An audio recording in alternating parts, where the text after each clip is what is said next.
Hi అండి. అందరికీ నమస్తే. Welcome back to Shailu specials. ఈరోజు వీడియోలో వచ్చేసి మీకు రెస్టారెంట్లో కన్నా కూడా రుచిగా ఉండే ఫ్రాన్స్ బిర్యానీని చూపించబోతున్నానండి. ఒక్కసారి కనుక ఇలా చేశారంటే ఎప్పుడు ఇలానే చేయాలనిపిస్తుంది. ఎంత తిన్నా కూడా అస్సలు బోర్ కొట్టదండి. అంత బాగుంటుంది. ప్రతి ముద్దని కూడా ఎంజాయ్ చేస్తారు. మరి లేట్ చేయకుండా ఈ టేస్టీ ప్రాన్స్ బిర్యానీని ఎలా ప్రిపేర్ చేసుకోవాలో చూసేద్దాం. ఫస్ట్ ఒక బౌల్లోకి 1/2 కిలో రొయ్యలు తీసుకుని శుభ్రంగా క్లీన్ చేసి పెట్టుకున్నానండి. ఇప్పుడు ఇందులోకి 1/2 టేబుల్ స్పూన్ పసుపు వేసుకోవాలి. పసుపు కొంచెం ఎక్కువ వేసుకుంటే ఫుడ్ కలర్ యూస్ చేయకుండానే బిర్యానీ మంచి కలర్ఫుల్గా బాగా కనిపిస్తుందండి. అలాగే 2.5 స్పూన్స్ కారం, టేస్ట్కి సరిపడా salt, 1 table spoon whole garam masala powder, 1 table spoon అల్లం వెల్లుల్లి పేస్ట్, అలాగే కొంచెం కరివేపాకు, 3-4 పచ్చిమిర్చిని చిలుకలుగా కట్ చేసి వేసుకోండి. ఇందులోనే కొంచెం పుదీనా, కొంచెం కొత్తిమీర వేసుకోవాలి. అలాగే 2 టేబుల్ స్పూన్స్ పెరుగు, ఒక చెక్క నిమ్మరసం వేసి వీటన్నింటినీ కూడా రొయ్యలకి మసాలాలన్నీ బాగా పట్టేలాగా కలుపుకోవాలి. ఇలా అన్నిటినీ కలుపుకున్న తర్వాత 1 or 2 అవర్స్ ఫ్రిడ్జ్లో పెట్టుకోవాలి. మీరు ఈ ప్రాసెస్ అంతా కూడా నైట్ చేసి ఫ్రిడ్జ్లో పెట్టి మార్నింగ్ కూడా చేసుకోవచ్చండి, ఏం కాదు. ఇప్పుడు ఫ్రైడ్ ఆనియన్స్ కోసం 2 పెద్ద ఉల్లిపాయలని ఇలా సన్నని స్లైసెస్గా కట్ చేసి ఉంచుకోండి. అన్నీ కూడా ఈవెన్గా ఉండేలాగా కట్ చేసుకోవాలండి. అలాగే కట్ చేసిన తర్వాత ఇలా చేత్తో అన్నారంటే అన్నీ కూడా విడివిడిగా సెపరేట్ అయిపోతాయి. ఇలా అయితే మనం ఫ్రై చేసేటప్పుడు అన్నీ కూడా ఈవెన్గా ఫ్రై అవ్వి క్రిస్పీగా ఉంటాయండి. ఇప్పుడు స్టవ్ ఆన్ చేసి ప్యాన్ పెట్టి 3 టేబుల్ స్పూన్స్ ఆయిల్ వేసుకోండి. ఆయిల్ హీట్ అయిన తర్వాత ఉల్లిపాయ స్లైసెస్ని వేసుకుని మంటను మీడియం ఫ్లేమ్లో మాత్రమే పెట్టి గోల్డెన్ కలర్ వచ్చేంత వరకు ఫ్రై చేసుకోవాలి. ఇలా ఫ్రై అయిన తర్వాత వీటిని ఒక బౌల్లోకి తీసి పెట్టుకోండి. ఇప్పుడు అదే ప్యాన్లో 1 అవర్ పాటు ఫ్రిడ్జ్లో పెట్టుకున్న రొయ్యలను వేసుకుని అలాగే సగం ఫ్రైడ్ ఆనియన్స్ కూడా వేసి కలుపుకుని మూత పెట్టి లో ఫ్లేమ్లో ఉడికించుకోవాలి. చూసారు కదా, మనం వాటర్ ఏమి వేయాల్సిన అవసరం లేదండి. రొయ్యల్లో ఉన్న వాటర్తోనే ఉడికిపోతుంది.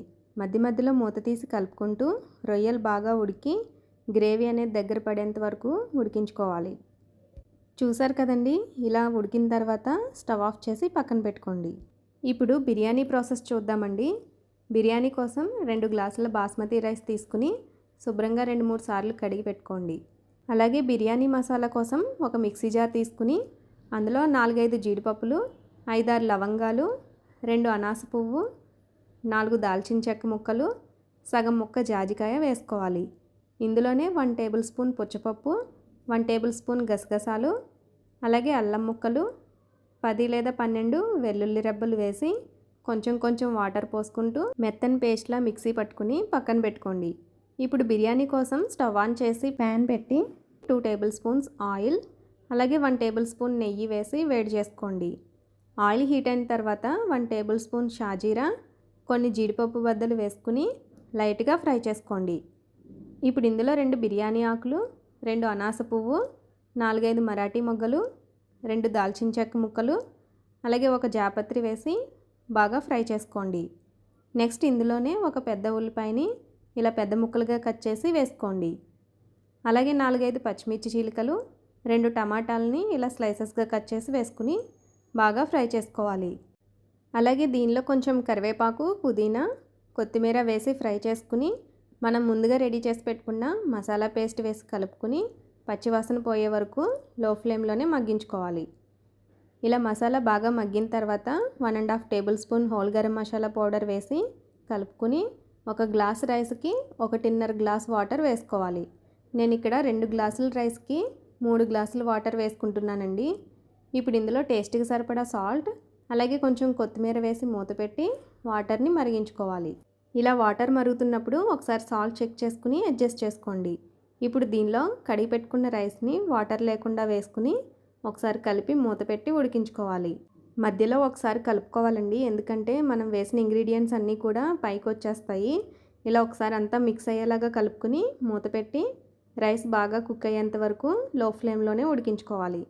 చూసారు కదండి, ఇలా రైస్ బాగా ఉడికిన తర్వాత వీడియోలో చూపిస్తున్నట్లుగా రైస్ కొంచెం పైకి తీసుకుంటూ రొయ్యల గ్రేవీని ఇందులో వేసుకోవాలి. ఇలా మొత్తం వేసుకున్న తర్వాత పైన మిగిలిన ఫ్రైడ్ ఆనియన్స్ని కూడా వేసుకోవాలి. అలాగే 1 టేబుల్ స్పూన్ నెయ్యి కూడా వేసుకుని కలుపుకోవాలి. ఇలా నెయ్యి యాడ్ చేసుకోవడం వలన బిర్యానీ పొడిబారిపోకుండా చల్లారిన తర్వాత కూడా మెత్తగా సాఫ్ట్గా ఉంటుందండి. ఇలా పైనంతా స్ప్రెడ్ చేసుకుని మూత పెట్టి ఒక 15 మినిట్స్ వరకు అలా వదిలేయండి. 15 మినిట్స్ తర్వాత మూత తీసి ఒకసారి కలుపుకోండి. ఇంతేనండి, రెస్టారెంట్లో కన్నా కూడా చాలా టేస్టీగా మన ఇంట్లోనే ఫ్రాన్స్ బిర్యానీని చాలా సింపుల్గా చేసేసుకోవచ్చు. నేను చెప్పినట్లు ఇలా ఒకసారి ట్రై చేసి చూడండి, ఇంట్లో అందరికీ నచ్చుతుంది. మరి ఈ వీడియో కనుక మీకు నచ్చినట్లయితే లైక్ చేసి కామెంట్ చేయండి. మరిన్ని రెసిపీస్ కోసం శైలు స్పెషల్స్ ఛానల్ని సబ్స్క్రైబ్ చేసుకుని అలాగే బెల్ బటన్ కూడా ఆన్ చేసుకోండి. Thank you for watching.